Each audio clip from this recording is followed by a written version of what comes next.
নমস্কার। আমাদের আজকের কবিতা কিন্তু কিছুই আর পারলাম না। স্বার্থপর তো আমি কোন জন্মলগ্ন থেকেই, লুটিয়ে পড়লাম, হাঁপিয়ে উঠলাম, শুধু মাটির ওপর ভর করে নিজেকে সামলে নিলাম। দুই হাত দুই পা আমায় বল দিল। জেনেছি আগেই কেউই থাকবে বলে আসে না, শুধু মেনে নিতে বাকি ছিল। কিন্তু যে এমন ভাবনা ভাবলো, সে কি সবার জন্য দাঁড়িয়ে থাকার গরজ দেখালো? যুগোপযোগী হলাম আমি? ঝড় বাদলায় গাছের পাতার মতন খণ্ড বিখণ্ড হলাম।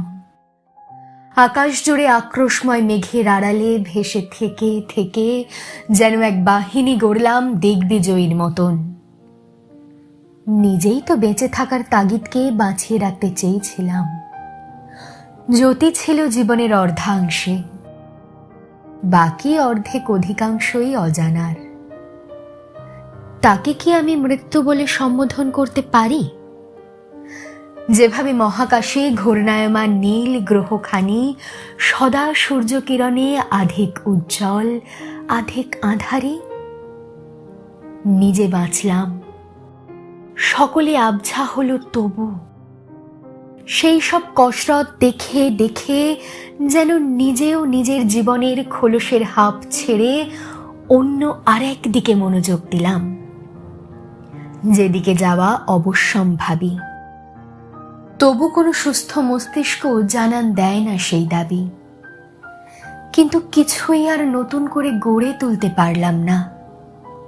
যখন আমি রণক্ষেত্রে ছিলাম, জয়ের মুক্তখচিত মুকুট অনেক অর্জন করেছি।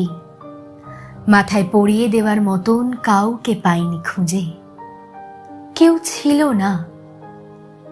সকলে তো রাতের নক্ষত্রের মতন উদার হয় না, তাই নিজের পাওয়া না পাওয়ার হিসেবটা আর মেলাতে মন চাইল না।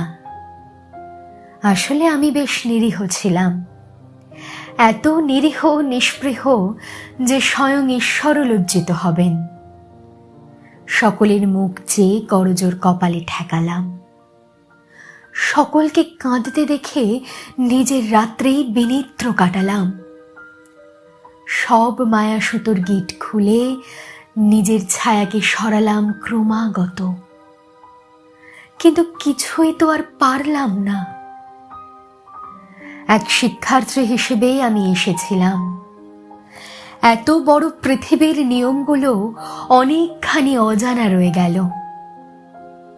অমন করেই না জানি কোন স্বপ্নের সনেট লিখে, জীবনের হাতে হাত রেখে, সাদরে করমর্দন করে, কখন মৃত্যুর কোলে মাথা রেখে বেঘোরে ঘুমিয়ে পড়লাম।